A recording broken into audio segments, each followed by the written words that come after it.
What are you doing?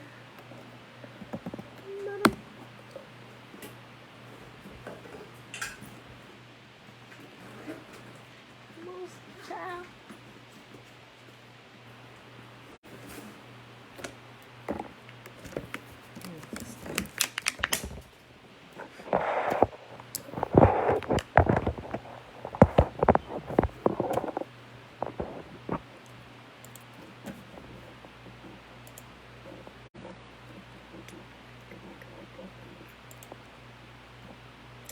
Go live, go live.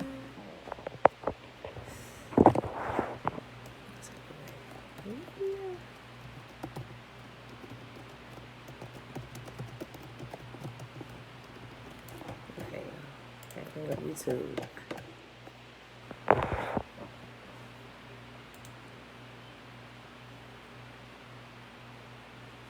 Okay, that's my fault. Okay, there we go. All right, we live on YouTube for those that like to get on YouTube. All right, Shayla. Hey, girl, hey. Uncle Nathaniel. Greetings, peaceful greetings, peaceful greetings. Okay. All right, y'all. I'm running late today. I'm trying to post my little picture to update some of my emojis in the picture. I'm like, oh, shoot. So I can't do stuff in the morning. The only thing I need to be doing in the morning is prepare and be here at least 5 minutes early before the video starts. So you start doing other stuff, time just get away from you. So forgive me. Okay, y'all. Type in my stuff. Oh, Isaiah, family, get yourself together. Jeremiah 13. Okay, y'all. Jude.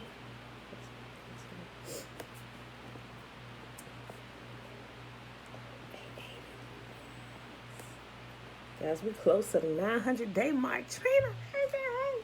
That's why we...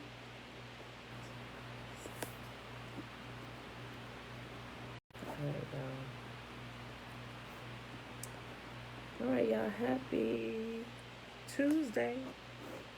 Happy Tuesday, everybody. It is July the 20th, 2021, day 211 of year 3 of reading through the books of the law and the prophets, another 3-year consecutive day count, day 880. And those are the Sabbath days or the feast day Sabbath days added into the count. Why? Because we rest as Yahuwah has commanded us to. It's the Sabbath. Sleep in. Like, don't do nothing today. Right? Christy, hey, girl, hey. Y'all, today we reading Jeremiah 13, 14, and 15. Then we're going to pick up where we left off at yesterday in Fossilized Customs on page 247. Demi, shalom. Auntie, Belinda Brown, shalom, shalom. All right, y'all. So let's go ahead and get this started with the Shema, which is found in Deuteronomy chapter 6. Everybody know by now, right? It don't hurt to repeat it. Repetition is good.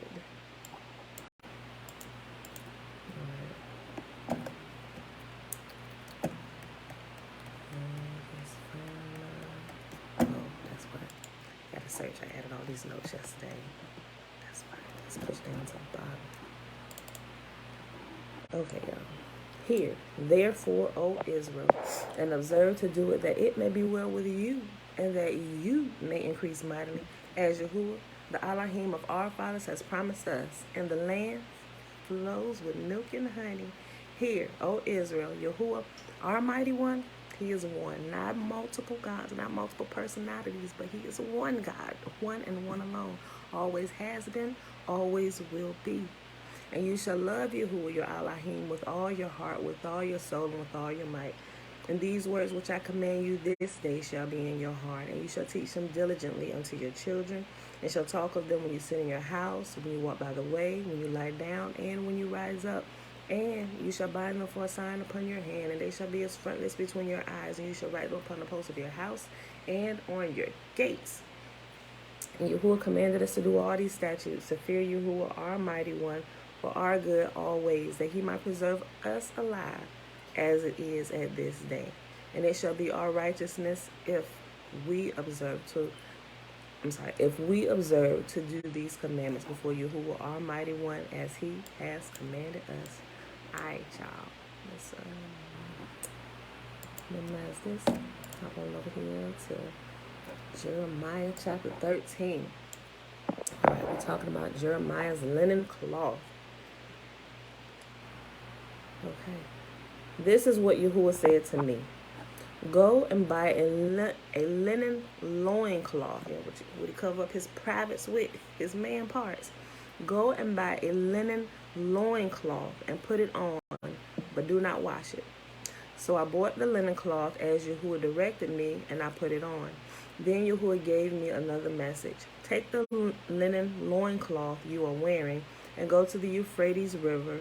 Hide it there in a hole in the rocks. So I went and hid it by the Euphrates as Yahuwah had instructed me.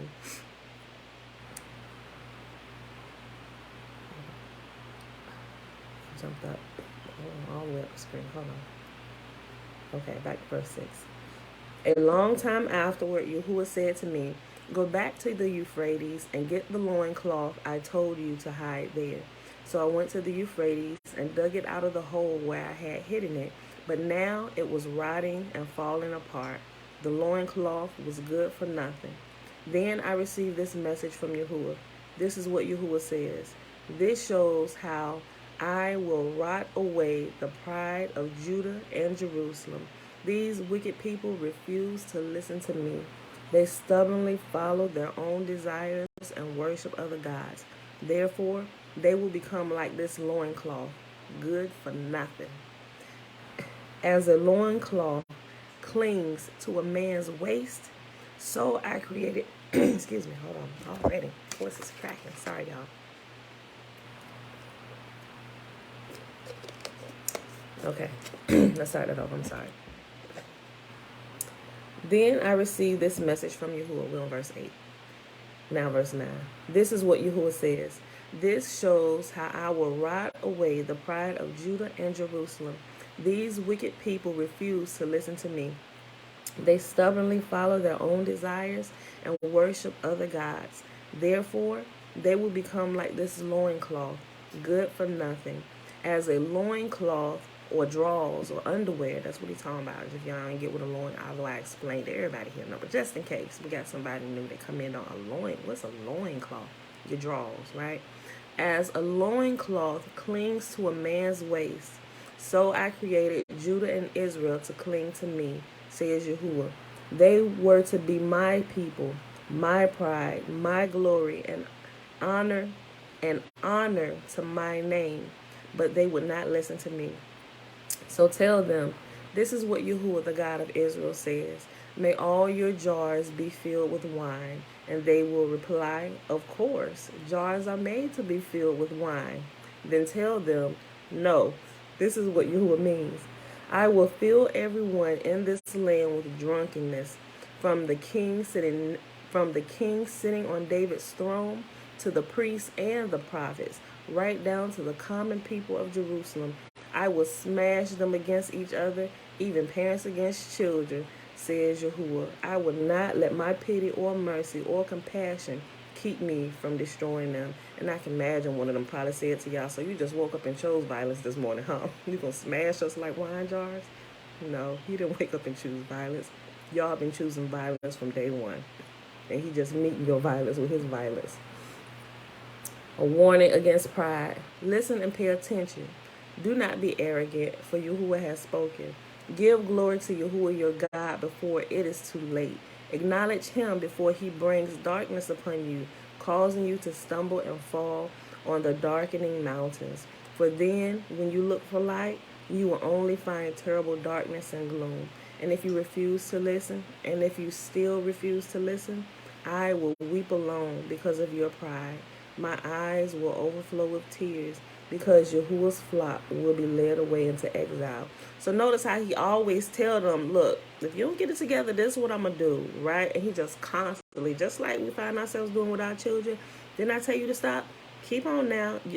Look, if I get up off this chair, right, and then when it gets down to you just stop talking, and I kind of liken this to sending the prophets, right? And sometimes when I done repeated myself enough, my husband don't really have to do that for real. Like he'll just look and they'll be like, and they'll be hopping up, running through the house. I gotta repeat myself sometimes. If I raise my voice a little bit, they may jump up, right? But that that the youngest man child of mine, who was named Isaiah, boy, he be trying like gangster. Yo, look, wait a minute. Yeah, he's not as bad as Jeremiah. Jeremiah is 18 now. But Jeremiah gave me a run for my money. Matter of fact, I had to implement. I just started implementing with Isaiah what I used to implement with Jeremiah when he was young, because Jeremiah was off the chain, right? Yo, look, I told y'all about the time where I thought my own child was demon possessed. I was scared to stay in the house with him and there. I ain't close my eyes around him. I'm like, I sleep with one eye open. Ain't no telling what Jeremiah gonna do, right? I'm not kidding. I'm being real serious about this, right? Look. So, but I kind of liken it to the prophet. Sometimes I'm saying this because Yahuwah constantly is telling his people, listen, follow the rules. Otherwise, I'm going to have to implement justice, right? Or implement discipline, because you're not seeming to be listening. His discipline is to guide us back to the right path, right? Angel Tube Shalom. You know, it's a whole bunch of other people talking about the vaccine, so I don't really talk about it a lot here, but what I tell you is, and I'll go back to my what I was just saying about the judgment. What I say is, get informed yourself, you know, and then you do what you feel is best. Now, I'll tell you what we do. We don't take vaccines at all. We used to, but even with some of the younger children, we stopped getting vaccines, and not because what anybody else was saying, or we started this way before COVID was a thing. This is years. I just educated myself on what vaccines are. I did a lot of medical research, and just all the pros and cons of everything, how it affects you. Different children I personally know that were fine before they started getting vaccines to when they drastically changed after vaccines, and so we made our choice that we would no longer put poison in our body, and that goes with everything, flu shots and everything. It wasn't just with the vaccine or COVID. We've been doing this for years, you know, so that's what me and my family does. What anybody else does is completely up to them. Some people say, oh, it's the market of beef, whatever. To each his own, whatever. But I would say do your own personal research. Own the information that you choose to own. Live your information, right? And that's what I tell people to do. All right, now going back to this. So with Jeremiah, when I'm talked out, because I really didn't want to whoop him for real, and I didn't want to whoop him because I was angry. So listen, stop it, or this is going to happen. But he knew when I stopped talking, and I just started counting, not counting out loud like 1, 2, 3, silent.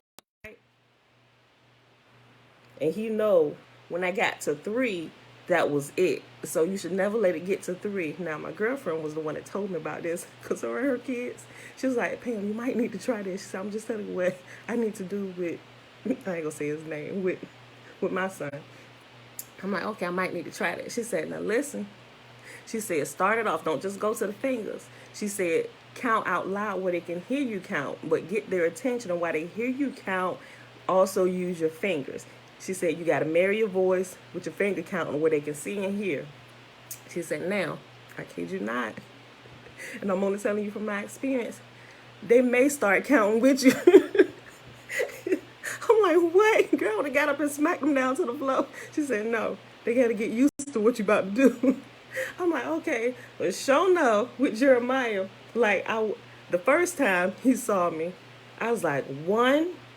I know, I said, listen, if I get to 3, I'm going to get up and whoop your butt, right? So I was like, 1, 2, and he's sitting there looking like, because it's the first time. It's like, what do you mean? What? But he didn't just completely sit there. He was like, what? And he just kind of moved while I was counting. And then I said 3. And of course, I was like, listen, it's the only time you get this warning, because it's the first time I said, I would not get to 3 again. Next time, I'm going to whip your butt if I have to say the number 3 or put my 3rd finger up. And so, of course, Not even a couple hours later, here I go. One, then I hear him respond. Two, I'm like, little nigga. And I hopped up. I said, what I tell you? Listen, you don't count with me. You don't count with me. This is punishment for you. I'm about to whip your butt. I said, try it again if you want to. I said, get in there, get that stuff up. And so I had to think about what she was saying. She said, damn, calm down. I had to call. I said, girl, he started counting with me. She said, I told you. She said, listen. She said, next time it probably won't be like that. But she said, you got to stick to it. If you actually get to 3, whatever you said you was going to do when you get to 3, she said, you have to do it. Or he's just not going to believe you, and this is not going to work. Look. So, of course, it was the next day. He was just... The rest of the night he was fine, but the very next day, and when I tell you, Jeremiah tried my patience on a daily basis, 24/7. I mean that. Like, I mean that. Like, that was a child that literally gave me a run for my money. Like I said, he 18 now. When he started getting to like, he started calming down when he started getting like 12. Yeah, like 12. I'm like, oh my gosh, will this ever end? Shayla, the counting method still works like a charm. Look, the ancestors gave me that one and I use it faithfully. Look, I'm telling you. So I had to implement this same thing with Isaiah.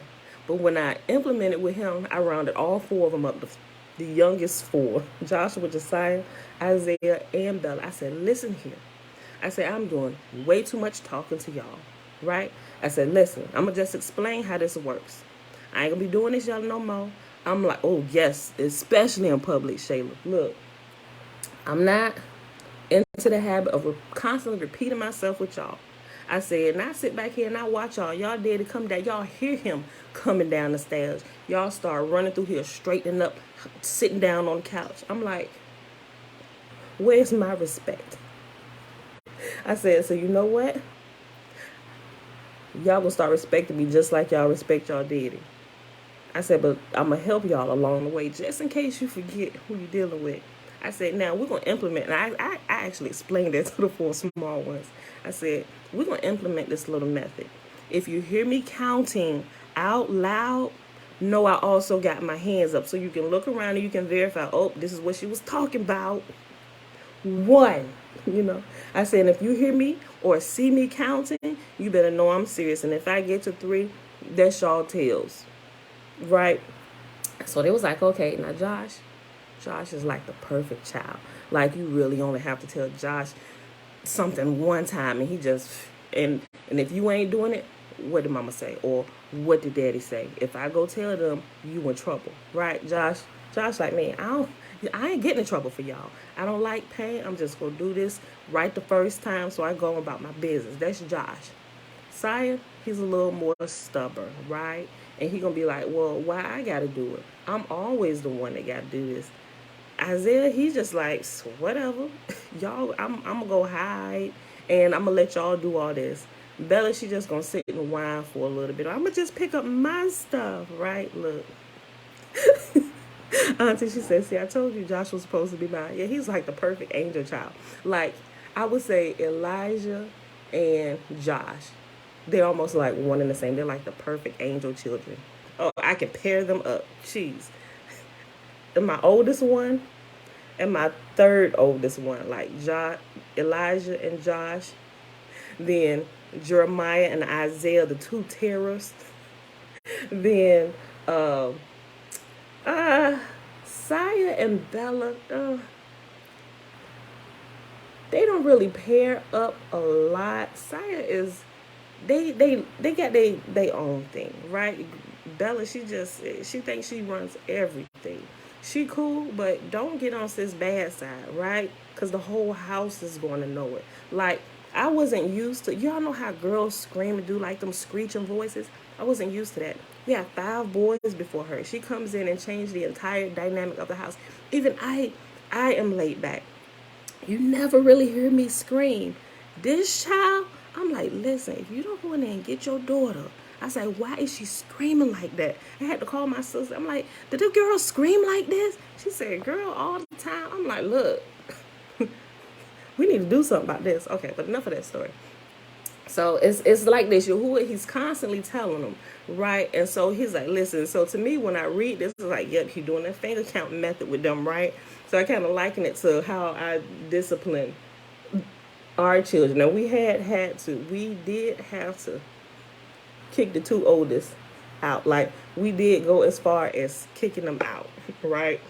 Because they start smelling themselves. You don't want to follow the rules of our house. Okay, let's see how you like it outside. Of course, my husband kicks them out. I'm like, oh shoot, where they gonna go? And so I'm calling my sister. I'm like, look, girl, listen, I need you to work with us. James had just put Elijah out.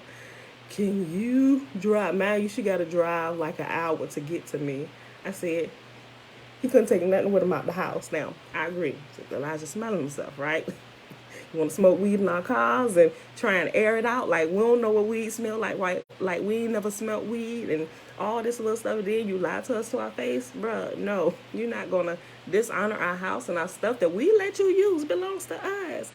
And then come back and lie to our face about, no, I didn't do that. No, no, no.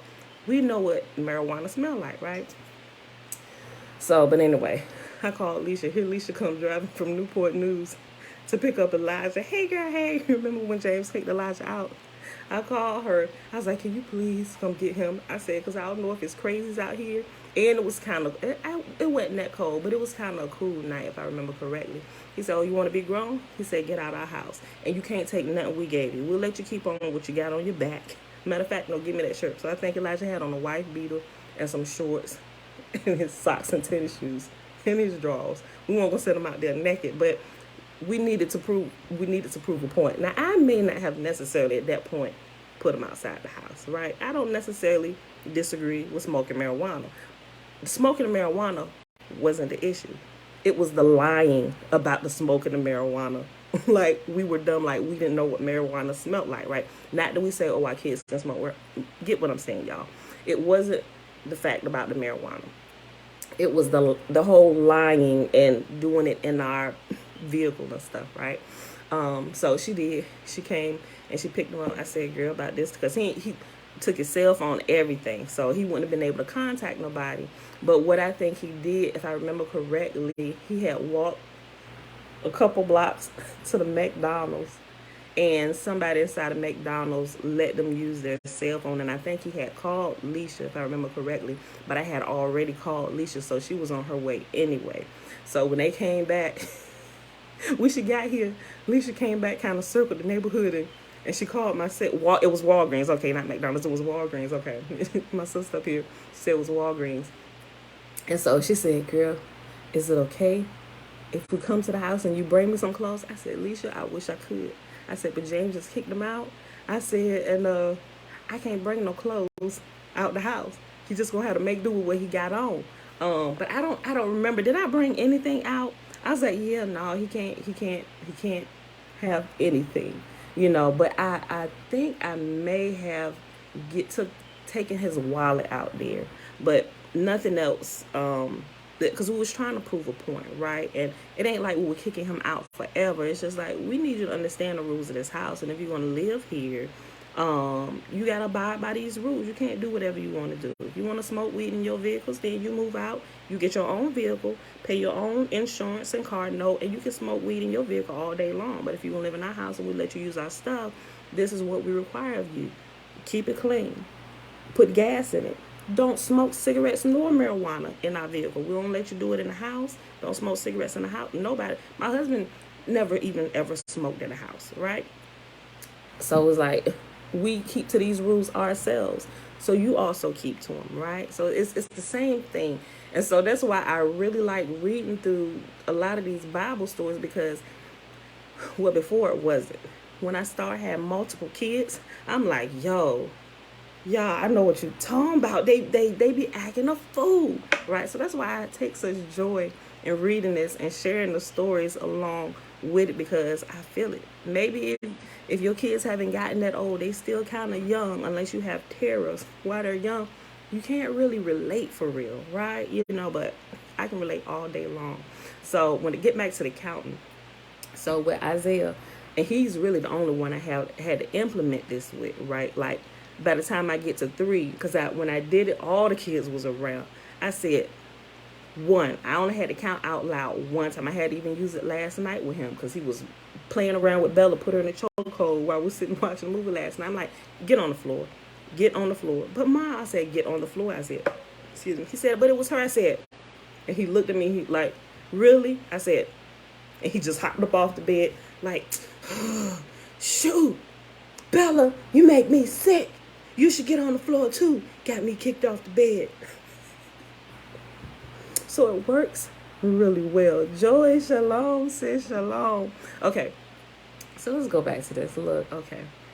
Let's go back to 15. A warning against pride. Like, right. And so he's telling you now, if, look, I done already told you, I done talked enough using the fingers together. Now, I'm just going to use the counting. I ain't going to say nothing else. And like the actual counting with Yahuwah, he said, this is the counting. He said, when you see them coming, just know it's all over. Listen and pay attention. Do not be arrogant, for Yahuwah has spoken. Give glory to Yahuwah your God before it is too late. Number 2. Finger 2. Acknowledge him before he brings darkness upon you, causing you to stumble and fall on the darkening mountains. For then, when you look for light, you will only find terrible darkness and gloom. And if you still refuse to listen, I will weep alone because of your pride. My eyes will overflow with tears because Yahuwah's flock will be led away into exile. Say to the king and his mother, come down from your thrones and sit in the dust, for your glorious crowns will soon be snatched from your heads, right? Yep, you are out the door at this point, snatching everything. Look. Say to the king and his mother, come down from your thrones and sit in the dust, for your glorious crowns will soon be snatched from your heads. The towns of the Negev will close their gates, and no one will be able to open them. The people of Judah will be taken away as captives. All will be carried into exile. Open up your eyes and see the armies marching down from the north. Where is your flock, your beautiful flock that he gave you to care for? What will you say when Yahuwah takes the allies you have cultivated and appoints them as your rulers? Pangs of anguish will grip you like those of a woman in labor. You may ask yourself, why is all of this happening to me? It is because of your many sins. That is why you have been stripped and raped by invading armies. Can an Ethiopian change the color of his skin? Can a leopard take away its spots? Neither can you start doing good, for you have always done evil. I will scatter you like chaff that is blown away by the desert winds. This is your allotment, the portion I have assigned to you, says Yahuwah. For you have forgotten me, putting your trust in false gods. I myself will strip you and expose you to shame. I have seen your adultery and lust, and your disgusting idol worship out in the fields and on the hills. What sorrow awaits you, Jerusalem? How long before you are pure? Next chapter, Jeremiah chapter 14. Judah's terrible drought. This message came to Jeremiah from Yahuwah, explaining why he was holding back the rain. Judah wilts. Commerce at the city gates grinds to a halt. All the people sit on the ground in mourning, and a great city cry rises from Jerusalem. The nobles send servants to get water, but all the wells are dry. The servants return with empty pitchers, confused and desperate, covering their heads in grief. The ground is parched and cracked for a lack of rain. The farmers are deeply troubled. They too cover their heads. Even the doe abandons her newborn fawn because there is no grass in the field. The wild donkeys stand on the bare hills, panting like thirsty jackals. They strain their eyes, looking for grass, but there is none to be found. The people say, our wickedness has caught up with us, Yahuwah, but help us for the sake of your own reputation. We have turned away from you and sinned against you again and again. O hope of Israel, our Savior in times of trouble, why are you like a stranger to us? Why are you like a traveler passing through the land, stopping only for the night? Are you also confused? Is our champion helpless to save us? You are right here among us, Yah. We are known as your people. Please don't abandon us now. So now you want to try and kind of get it together. Now that I done kicked you out, forgive me. I'm sorry. I want to come back home, right? No, let's see how you like it out there in the fields of your masters in the pig slop, right? Then you're going to see how good you really had it here, right? So this is what Yahuwah says to his people. You love to wander far from me and do not restrain yourselves. Therefore, I will no longer accept you as my people. Now I will remember all your wickedness and will punish you for your sins. Yahuwah forbids Jeremiah to intercede. Remember? Look, he about to tell him again, stop praying for him. I ain't even listening no more. Like, look, at the point when my husband kicked Eli, I was about to say Jeremiah. We ain't even got to Jeremiah yet, but Jeremiah and my nephew, my other sister online, everybody. It had look. Yahuwah say the same, just like Yahuwah. If we adopt you into the family, like you already family because you're our nephew, but when you come into this household, we treat you like you are our very own son. We even call you son, right? And if you get in here and pull some foolishness too, I ain't gonna get a whole story.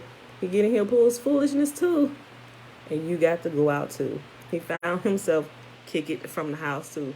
He's also been kicked out, right? Listen, and at that point, once you get kicked out, there's only so much I can say. Yep, we done gave you multiple times. I cannot, I'm not, you talk. I ain't said I'm not interceding for you no more. I already know. Because it's going to bring trouble between me and him. He didn't know they are not to come back. And while I'm gone, you better not let them sneak in here and get no clothes. Like, he done already gave me the rundown. Like, you, what? No. Because I have specific instructions not to do this. I knew you was on call. I was like, you're not having me endanger my head to the king. I'm telling my own son this. Look, I am not endangering my head to your father for you. We done gave you multiple chances, and we done told you multiple times that you cannot do this. You're not going to do this. And if you sneak and do this, this is what's going to happen, right? Goodbye, son. I love you. You need to take this up with your father. I love you. Be safe, okay? But of course, we still check on him. We watch him from afar, just like Yahuwah did. Like, he, because he said, look, everybody, these were the instructions that I gave to them. Yeah, I kicked you out. And I told them, put you to hard labor. You go to hard labor. But we know there were some things that they went over and above with. Right? They did some things that were not authorized by me. He said, and I am going to deal with them personally for that. Right? So it's the same type of thing. It's even when he kicked us out, although he's watching, he's not responding, right? And he said he wasn't going to respond. You call all day long, but he's not going to respond because you had enough time to get all this together while you were here. Now he's just going to watch. Not that it doesn't break his heart, but he's really trying to prove a point. Like, you thought you knew better. Now, do all that crying to the ones that you were loving in my house. Let's see if they help you, right? And I'm going to sit right here and I'm going to watch, right? But he also said he's not going to let this go on forever, right? And he will, at a certain point down the road, let us come back home, right? Okay. But at that time, we would be then had our fill of all of what he said would happen. And those who we thought were our lovers, whom we were committing idolatry and adultery with, we see that they didn't love us back as much. We thought the grass was greener on the other side, but we found out that it really wasn't. And when we got into trouble, they did nothing to help us, right? Look.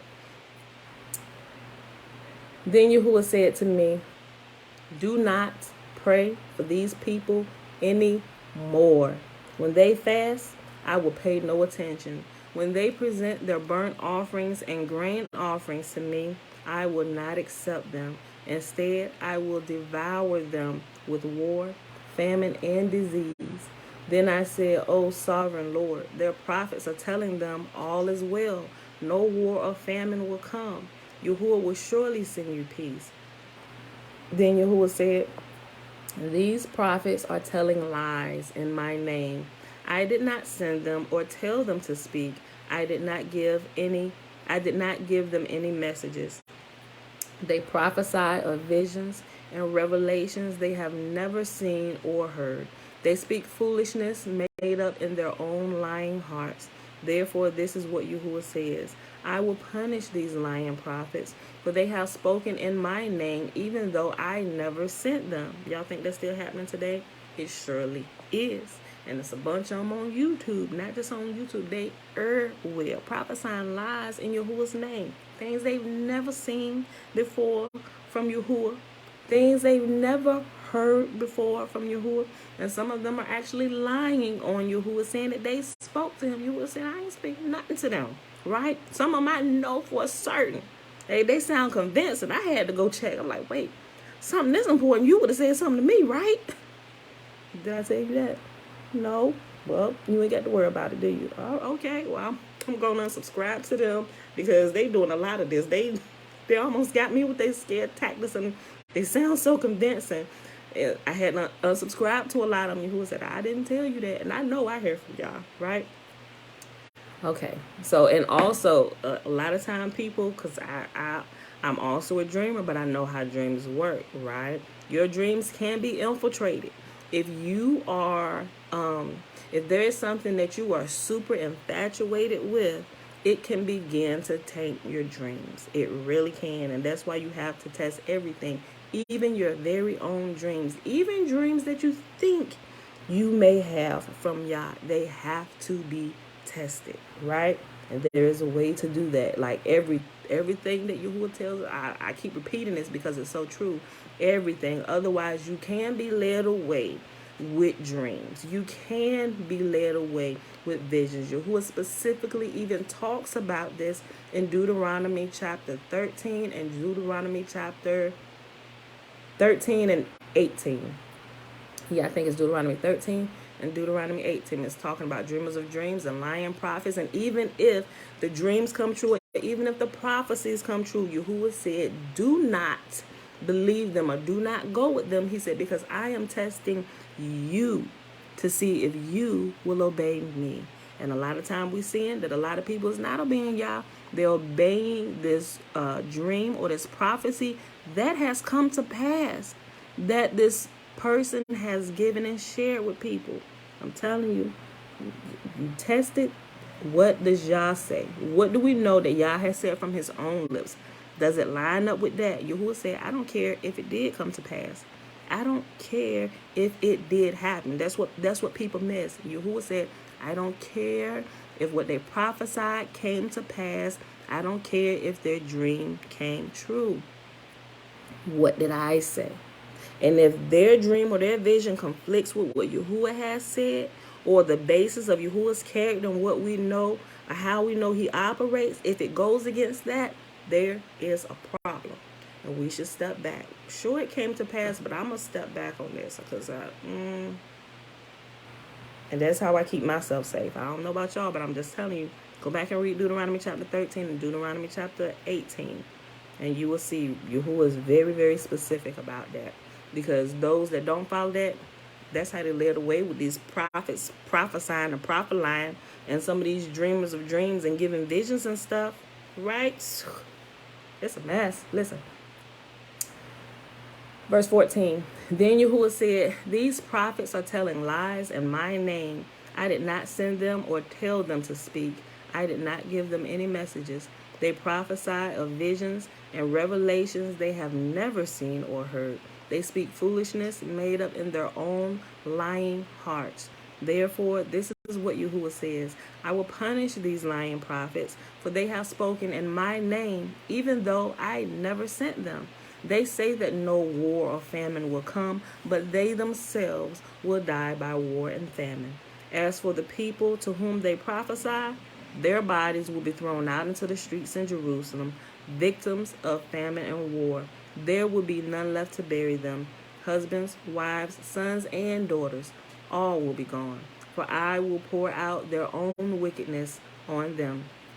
Now Jeremiah, say this to them. Night and day, my eyes overflow with tears. I cannot stop weeping, for my virgin daughter, my precious people, has been struck down and lies mortally wounded. If I go out into the fields, I see the bodies of people slaughtered by the enemy. If I walk by the city streets, I see people who have died of starvation. The prophets and priests continue with their work, but they don't know what they're doing. A prayer for healing. Yahuwah, have you completely rejected Judah? Do you really hate Jerusalem? Why have you wounded us past all hope of healing? We hoped for peace, but no peace came. We hoped for a time of healing, but only found terror. Yahuwah, we confess our wickedness and that of our ancestors too. We all have sinned against you. For the sake of your reputation, Yahuwah, do not abandon us. Do not disgrace your own glorious throne. Please remember us and do not break your covenant with us. Can any of these worthless foreign gods send us rain? Does it fall from the sky by itself? No, you are the one, O Yahuwah, our God. Only you can do such things. So we will wait for you to help us. Last chapter for today, Jeremiah chapter 15. Judah's inevitable doom. Then Yahuwah said to me, oh, look, we're coming upon it right now. I forgot it was here. So remember how y'all always hear me keep repeating about the righteous dying for the wicked, right? And Yahuwah says it. I didn't give y'all the scriptures, but here is another example of it, right? And he gives it. And a few times y'all heard me say that Yahuwah said that even if Noah would intercede for his sons, right? Only Noah would be saved if his sons didn't turn from their wickedness, right? He said the righteous will never die for the wicked. Neither will I ever send a righteous person to die for the sins of the wicked. If we never read the books of the prophets, we never hear Yahuwah saying this, and we would never be alerted when we get to the New Testament and we see the exact opposite of what Yahuwah said. It doesn't wake us up, and we continue being asleep in everything, right? So listen. Judah's inevitable doom. Jeremiah chapter 15. Highlight this, y'all. Then Yahuwah said to me, even if Moses and Samuel, and when we think about Moses and we think about Samuel, what do we think about? These were righteous men. These were your servants, right? Who never turned from you. They may have made a mistake, but you called them righteous. Listen. Then Yahuwah said to me, even if Moses and Samuel stood before me pleading for these people, I wouldn't help them. Away with them. Get out of my sight. And if they say to you, but where can we go? Tell them this is what Yahuwah says. Those who are destined for death, to death. They ask them, well, where we going to go? Out of here? And those who are destined for death, to death. Those who are destined for war, if you head into war, you go to war. Those who are destined for war, to war. Those who are destined for famine, to famine. Those who are destined for captivity, to captivity you go. That's where you're going. I will send 4 kinds of destroyers against them, says Yahuwah. I will send the sword to kill, the dogs to drag away, the vultures to devour, and the wild animals to finish up what is left. Because of the wicked things Manasseh, son of Hezekiah, king of Judah, did in Jerusalem, I will make my people an object of horror to all the kingdoms of the earth. And so also these last 2 paragraphs, verse 2 and verse 3 are the same thing. He just kind of gave examples of the 4 things. So the sword, the dogs, the vultures, and the wild animals is representation for the different things: death, war, famine, and captivity. If you didn't get that, I'll read it again. These are the 4 things that he said he was going to send against his people: death, war, famine, and captivity. Clearly, those that are under the sound of my voice today, clearly we know that we descend from the ones who were destined for captivity, right? And there are some that died. The other 3 died out, right? Death, war, and famine. Although there are a lot of us who have died in captivity, some of us are still alive, right? Those alive this day are clearly the ones who have and some may have survived the war, right? But still, you in captivity if you survived the war. Shalom, family. Ali, shalom. Y'all probably never heard me say shalom, but I just think it's fun to say. Okay. And if they say to you, but where can we go? Tell them, this is what Yahuwah says. Those who are destined for death, to death. Those who are destined for war, to war. Those who are destined for famine, to famine. Those who are destined for captivity, to captivity. I will send 4 kinds of destroyers against them, says Yahuwah.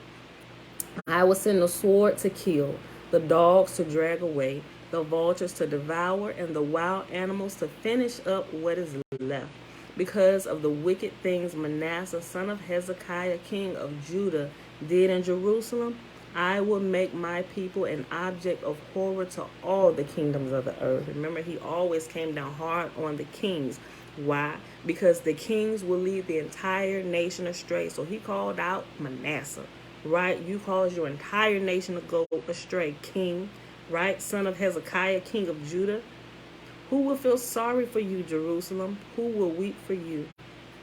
Who will even bother to ask how you are? You have abandoned me and turned your back on me, says Yahuwah.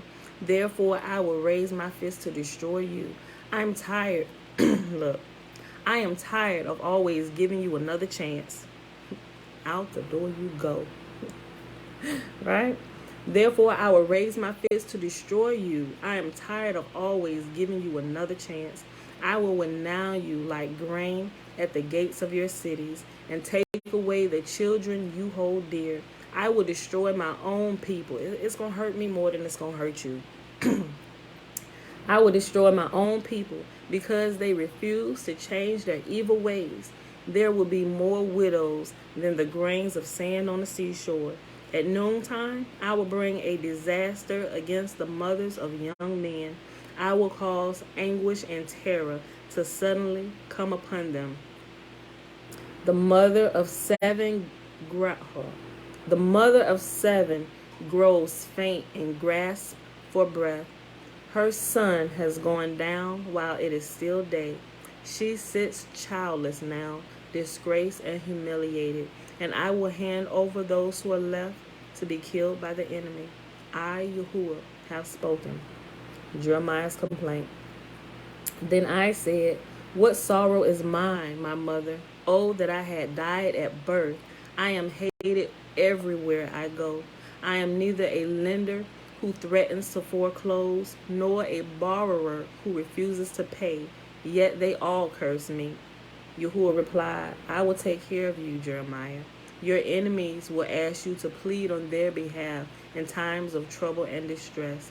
Can a man break a bar of iron from the north or a bar of bronze? At no cost to them, I will hand over your wealth and treasures as plunder to your enemies. For sin runs rampant in your land. And notice how Yahuwah said, Jeremiah, I'm going to take care of you. Because those who actually kept to the commands, they listened. And Yahuwah actually took care of them. So there were some who didn't go into captivity, right? Because he warned them. He said, listen, when you see this, y'all better get to running. Flee to the hills or y'all going to be caught away in it. Flee Babylon, people. Right? He's saying you got to go. Otherwise, if you let them talk sweet nothings in your ear, ain't nobody coming. Jeremiah always running off at the mouth. How long he been telling us this? We are saved. We are saved. We are saved. Those that paid attention to the signs, oh shoot, we out of here. Let's go. Right? Look. But those who actually listened, they were taken care of. Although they were secluded and they were hidden, they were taken care of. Right? Yahuwah replied, I will take care of you, Jeremiah.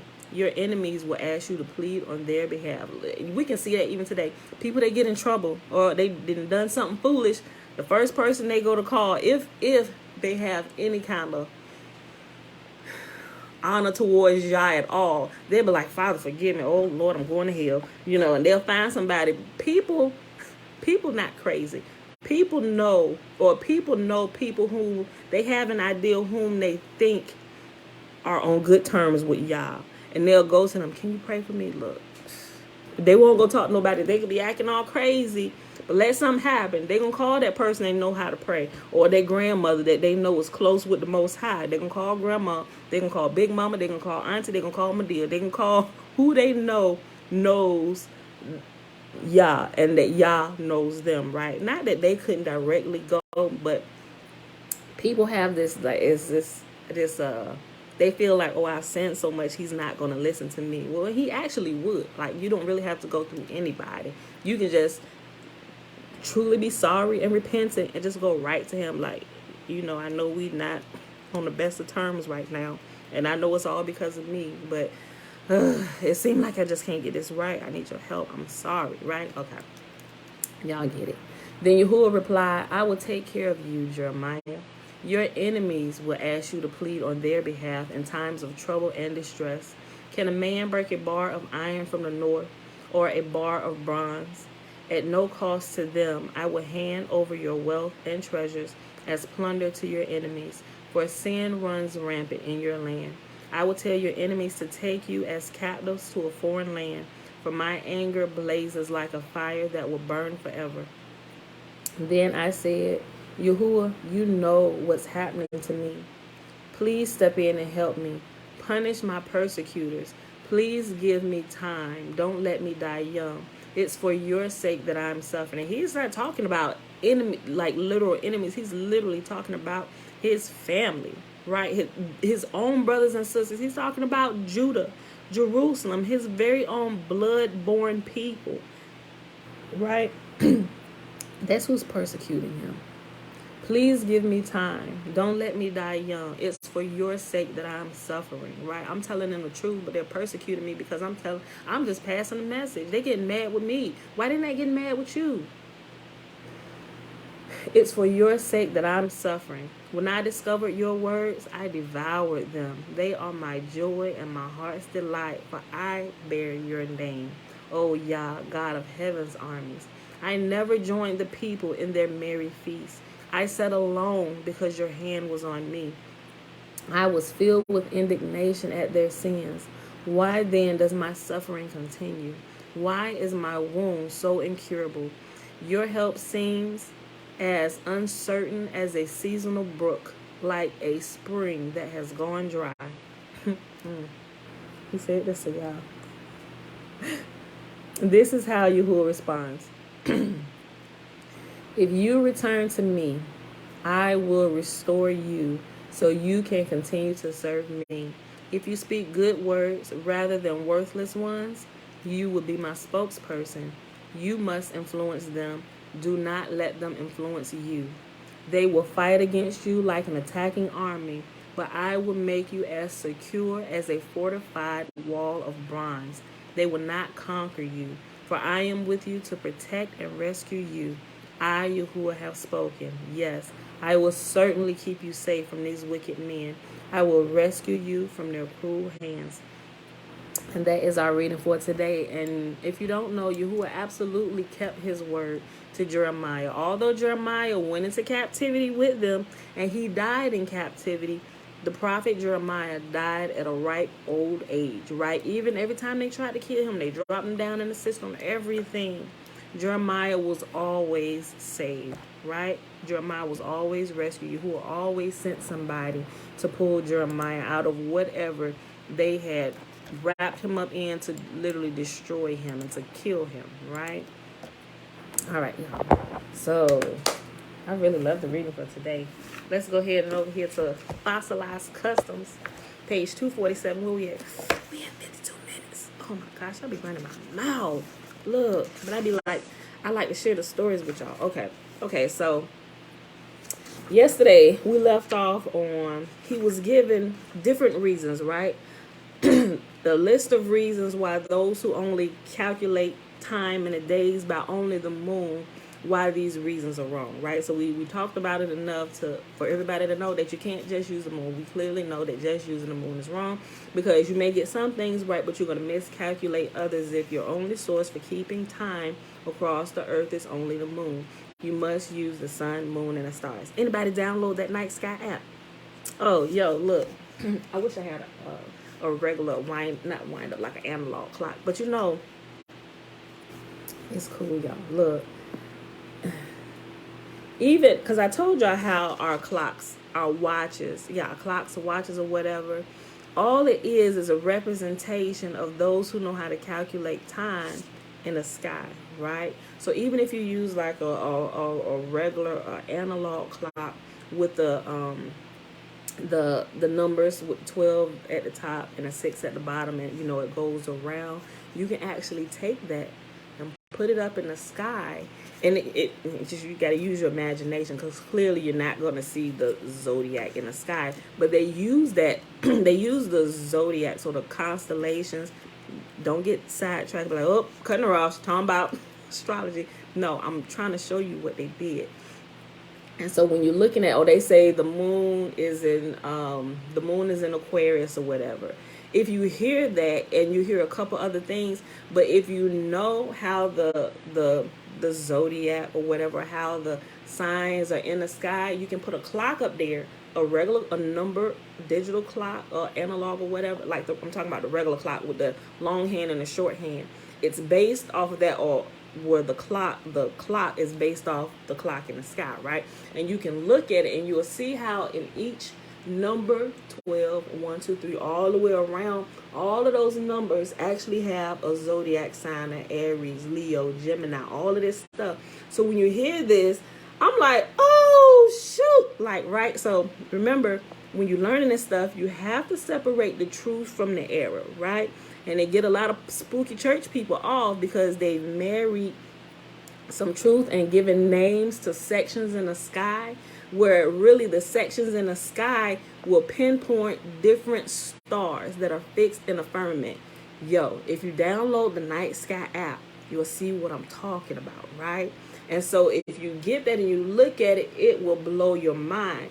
And we have, remember I said, use technology for its strength, right? You may have not have learned it from the back way up to the digital age. We kind of have to kind of learn it from like the digital age on back to see what they learned, right? So that's where taking technology and using it for its strength comes in, that so it can teach you the position of the star. So if you ever was stranded somewhere, didn't have a watch, or you got Apple Watch, you got Apple phone, you ain't got no charge, and everything died on you. If everything died on you and you were stranded, or you running away from a kidnapper or something like that, right? You can learn how to call out your position. If you actually get some help or something, if somebody get a charge, you get a payphone, you just happen to have a quarter in your pocket. Hey, I'm here. You will, it'll take a little while. But as you begin to learn it, y'all, it is so friggin' exciting. So when I see this now, I was like, y'all ain't talking about horoscopes. Although they've married horoscopes with it, and that's cool for those that actually get into the whole horoscope portion, right? But I look at it simply for time telling and positioning. Like, I couldn't even tell. Like, I hear people talking about like the Big Dipper and stuff like that. I'm like, well, wait, how do you know? First of all, what does it look like? But if you're familiar with the clock in the sky, or with, if you actually taken the zodiac or the astrology symbols and stuff, and you look at it, you just got to do it a couple days until you get familiar with it, and you will see certain stars are always in Aquarius. So they have okay, those are the signs. Then you have houses. So technically the houses would be I'm still learning about that. They have like the signs, and they have the houses, and the signs are within the houses. Or let me make sure, y'all, like I said, I'm still kind of learning this. Okay, so I wish I had a friggin' clock. Okay, let's just do this. Okay, hold on. Let me try and draw one. Okay, let's use this one. This is back in April. Okay, so I'm gonna show you. Clock. It's gonna be crazy, so hold on. Okay, so 12, 6, 3, 9, and then you have 1, 2, 3, 4, 5, 7, 8, 10, 11. Okay, so y'all see this, right? Okay, it's called Night Sky, Night Sky, SKY, says Joy. That's what it's called. Okay, so when you look at it, and what they do, they begin to cut it up like a pie, right? Okay, so let's just Let's cut it up like a pie so you can see. Hold on. Did I do that right? 1. It was supposed to go 1 to 8. Oh, I done screwed that up already, y'all. But anyway, you don't do that. But anyway, it's like a pizza pie. You evenly divide up the houses. Y'all get it, right? I done just screwed it up. It's probably messing up, but you cut it up like a pie, like you would evenly across, right? Take a pizza cutter, and then you'll see within each one, you have like there's a section where the 1 is, and then there's a section that's divided, and that's the 2. Then you have this section right here, and that's the 3. So these are called, in between each number, those are the houses. And like your sign or whatever falls within the houses, but within these houses, if you take it and put it up in the sky and look at it, you put it against the sky, right? You can see the moon and the sun as it rotates across, but you'll always see the sun and the moon will rotate around, right? But the stars will stay fixed within inside of certain houses. So if you ever heard somebody say, okay, the sun is in Aquarius, okay, if you remember where Aquarius is located, you can find it, whatever constellation or whatever star you're looking for. If you can remember, just picture the clock, imagine it in the sky. Aquarius is here. Boom, you found the fixed star in the firmament. Guys, it's so freaking amazing. At least I think it's amazing because it helps me learn the constellation in the sky. And when they use, look, they even use the planets too, right? Like Venus and Jupiter. So now, because I've looked at a whole lot of flat earth stuff, and we're not going to talk about that too much. Look, but even the planets. So now I'm starting to think, this is just kind of my theory as I'm still learning this. I'm like, okay, the planets play a major part in this clock in the sky. Now I'm still not too certain that they are real planets. Like they talk about them being planets. They're simply bigger stars, or they're probably, don't quote me on it, because they could be planets. They really could be, but I'm not too sure on that. But I'm just thinking that they are simply bigger stars that are there, right? And they also, from what I understand, they also, I don't think they move. I'm trying to think of an instance where I'm saying they're fixed. That's why I'm pausing to see, does any of them move, or have I seen something where they say they move? Hold on, Pootie. But I think they're all fixed. So it teaches you about that. So when you hear planets and stuff, then you have these different arguments going back and forth about the flat earth and different things like that. But if you actually just step back a little bit, right? Not saying that they're wrong or they have everything right, but there is some good information there from the, I don't like to call them the Flat Earth Society, because there are some people that spoof that whole section of people that believe that. But a lot of the stuff that they're saying is true. And then you have the ones that believe it's like a sphere, you know, and then you have the ones that believe it's a globe. And you can find truth, a little bit of truth in all of them. You probably find more truth, and because of all the research I've done, you can find more truth in the Flat Earth Society than some of the other ones. But there are some good points in all of them. So instead of just arguing over it, you really need to just step back and see what's really going on, right? And what it's used for. So what I think at this point today, the different subjects we learn in school, even with learning about the solar system and stuff, and all that they teach you, these are real planets and all this. Okay, we'll go with that teaching for now, for the sake of conversation. But take in the information, keep what's good, put out what's bad, right? Look at where they said the locations of it is, and use it as you're learning about the clock in the sky and the position of everything, right? But it's a bigger understanding of everything, but just the different subjects is kind of breaking it up into sections so you can learn about one portion here and one portion here. Just kind of like when you learn math, right? You have to learn it in sections, and one skill builds upon another. I've come to see that this is the same way. Learning about this, okay, so first, okay, we know what a clock look like. Okay, now we know what a clock will look like. And if we put it in the sky, you ever hear the sun is at high noon? The sun is at high noon. That's when the sun has risen and is directly above. It's like all of these things that I've heard all my life. I'm like, oh shoot, Westerns, high noon. It meant it's literally 12 o'clock. That like all of the stuff's like ding, ding, ding. It's starting to make sense. So all these little pieces that I've learned separately over the years, I'm now able to bring all these pieces together and put it together inside of the bigger puzzle. While you got the different sections. Remember we talked about the other day, you got those that do the addition, they off here and they battling with the subtraction, and then they battling with the division. You got multiplication over here. Everybody battling against one another, but we need all of you for this equation of algebra, because we have to use all of you, right?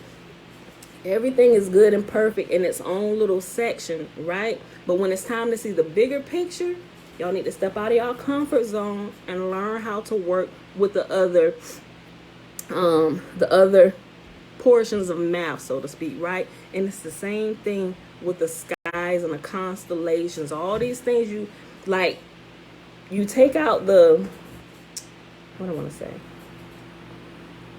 As you get older, like when I was a child, I did childish things, but now I'm older, I put away those things. I learned like a child, acted like a child. And sometimes we're given stories. All the time we're given stories because that's what helps us remember, right? It's what helps bring it to life. And a lot of time we just look at the stories, and it's not until we're older where we can actually begin to see the principles behind the stories, the principles behind the Bible stories, right? Like, oh shoot, now I can speak to you plainly about this. You had enough time. You're able to remember the sequence of things simply by the story I taught you or the song I taught you, Roy G. Biv. What is Roy G. Biv? It's the colors of the rainbow. If anybody would have asked me without teaching me Roy G. Biv, the colors of the rainbow in their proper order, I'd never be able to tell you that. But now I can tell you Roy G. Biv. Red, orange, yellow, green, blue, indigo, violet, right? Roy G. Biv. It's the first letter of every color in the proper order of the rainbow, right? So Bible stories, passing down songs and things like that, it's the same principle behind everything. Now that we're older, we take all these Bible stories and songs that we learn and pull the principles out of them and put them together so we can see the overall picture of what is going on here, right? Okay, so that's kind of summary from what we talked about yesterday. We simply just talking about the moon and how we can't just use the moon. And so he's giving reasons why anybody who just uses the moon to calculate Sabbaths and weekdays are completely wrong. Okay, and we stopped at number 3. So let's read, no, I'm sorry, we stopped at number 4. So let's go to reason 5, and we'll have to make this quick. How many more? Actually, I think reason 5, no, we got 6. Okay, we'll just finish reading this and we'll stop at this section where it goes into Allah moon worshippers, because we had an hour and 6 minutes. Okay, reason 5. The manna was used to reteach the Israelites when the 7th day was, not when the new moon arrived. During the captivity of the Israelites in Egypt, it is possible that no one on earth had kept a record of days for the 7th week. Israel had succumbed to the pagan system and lost it also. They had to be retaught. This is why the 4th commandment begins with the word remember. It had been forgotten. The manna was provided for 6 consecutive days without fail.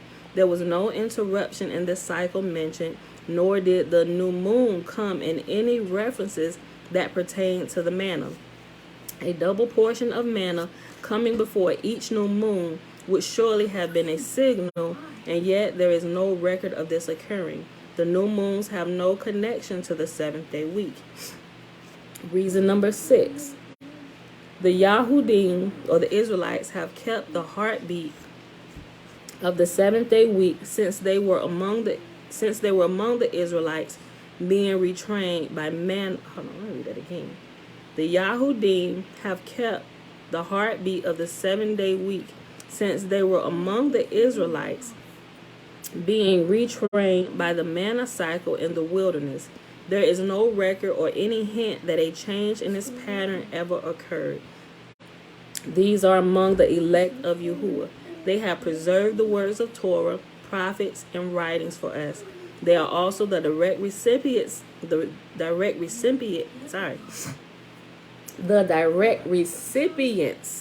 of the promises, Romans 9 and 4, and are the lineage of you. Hold on. Yep, no.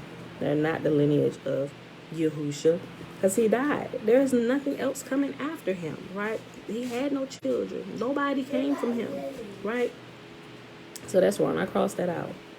If I am going to trust any group to preserve this set-apart weekly cycle, I would lean heavily towards entrusting it to a group of Orthodox Jews than a group/denomination that may shift on the sand of human counsel.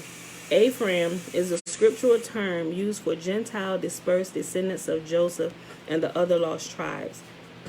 A major problem with Ephraim is his arrogance, so the Orthodox Yahudim will tell you, you are exhausted. Bella, no more water. Thank you. Okay. Thank you. You are exhausted by your many counsels. Let the astrologers, the stargazers, and those who prognosticate by the new moon stand up and save you from what is coming upon you. Isaiah chapter 47 and verse 13. We certainly are seeing many new winds of doctrine these days. There are even those who feel that the full moon is the new moon, which would mean that when the Israelites came out of Egypt, they had to travel in utter darkness. There is no end to the development of new winds of teaching.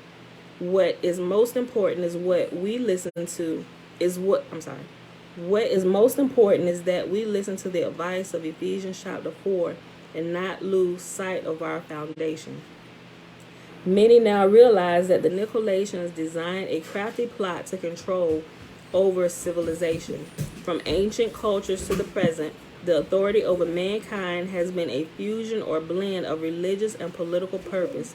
One example is the obelisk described in the book of Daniel, chapter 3, verse 18. Often the rulers were worshipped as the principal deity by the people. Yes, you did too. She woke up first. Guys, please. Often the rulers were worshipped as the principal deity by the people, such as Pharaoh of Egypt or Kaiser of Rome. It had begun this way under Nimrod, but after he was slain, the paganism became occult or hidden, and it has here hidden in parentheses, and became shrouded in mystery. The true spiritual nature of what was being done was made to look innocent on the surface for the uninitiated. Look at so much mouth. After Yahusha, people who had his spirit in them spread out in the Roman Empire. The old idolatry was being questioned and exposed and begun to falter. The pagan religious cults began to feel the effects of truth. Something had to be done to save the order and control those who had ruled.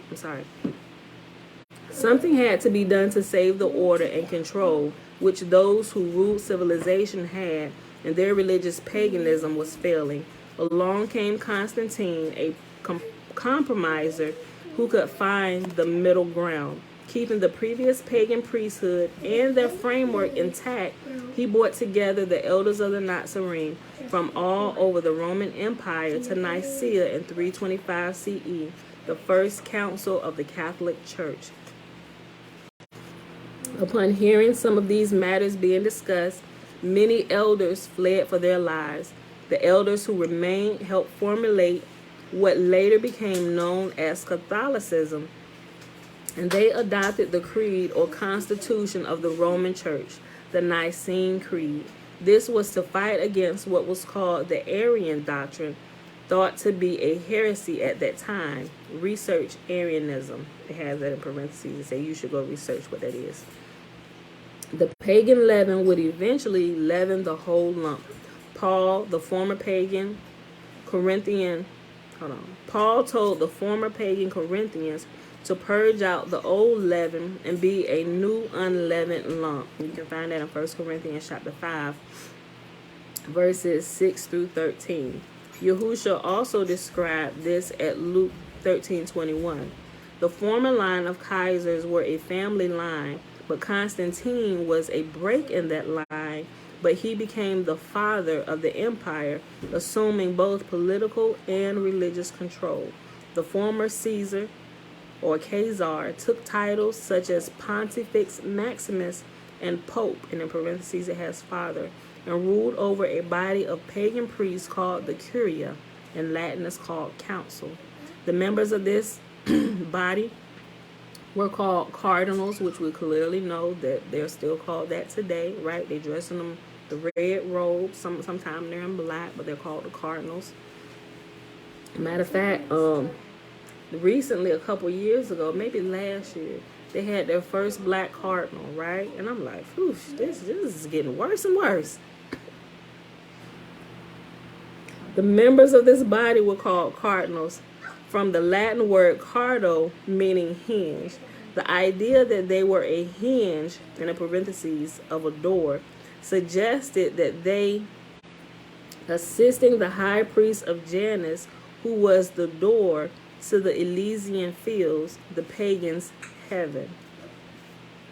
These pagan priests assisted the Kaiser, who was this pagan high priest of Janus. So the pagan title of Pope was retained by the man who held the office of Pontifex Maximus, in Latin, high priest. This title literally translates to bridge builder, a reference to this man being the bridge to the afterlife with the deities in the heavens.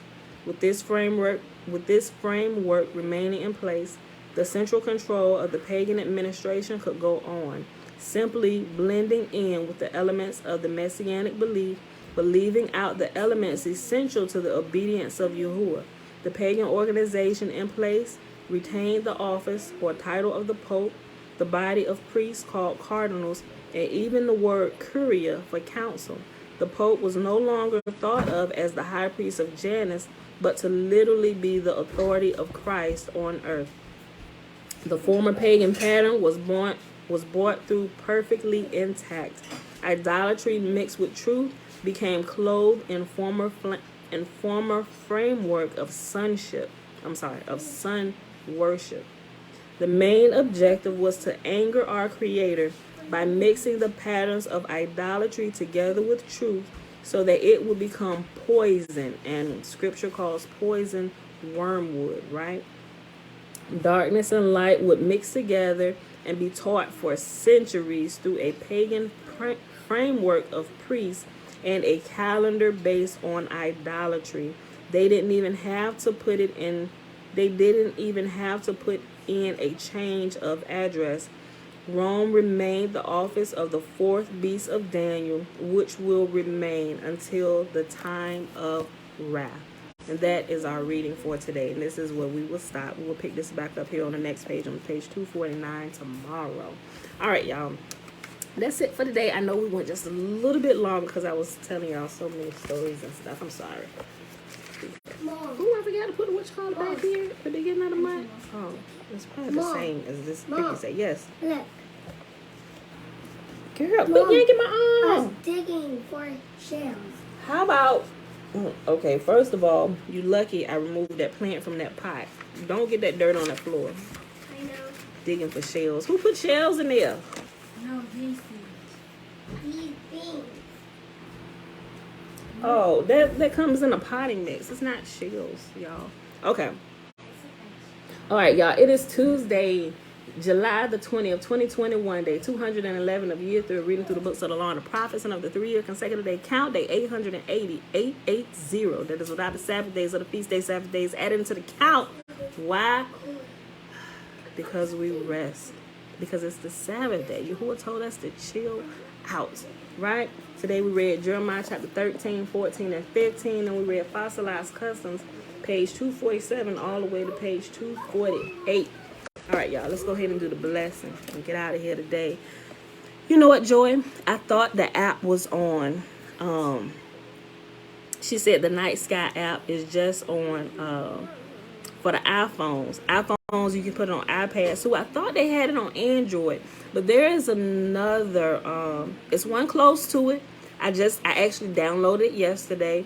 Come back to the post today. I gotta get it, and I'll put it in the comment section in a few minutes.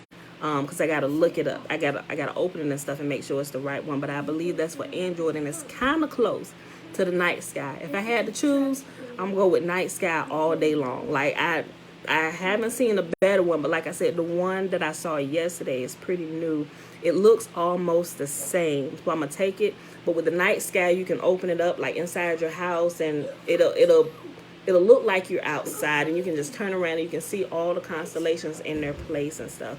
And it got the pictures. It even put like I think it's good to help you remember, especially if people already know what the zodiac is. Not saying you're getting off into astrology. People, stay with me, stay with me. What I'm saying is you can use it for its strengths, where they place it at in the sky, so you can always be able to pinpoint where the stars are at, right? So as you're learning how to go back to Yahuwah's calendar, you'll be able to tell where the stars are at, where they're positioned in relation to the sun and the moon throughout the day. And if it so happens that you remember the zodiac because you kind of grew up doing it, okay, don't throw out the baby with the bathwater. You can still kind of use that, superimpose it over the sky, and it'll help you remember different places with a Big Dipper, the Northern Star, all those things are at. It's really helpful, right? You don't necessarily have to, but I found, because I like pictures and stuff, and it's real cool, it helps me remember. It kind of indelibly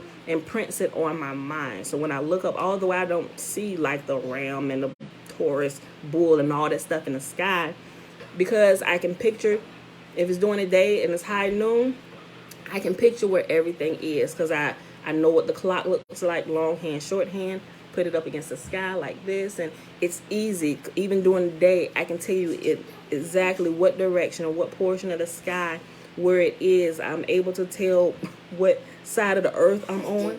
Like, it's so cool.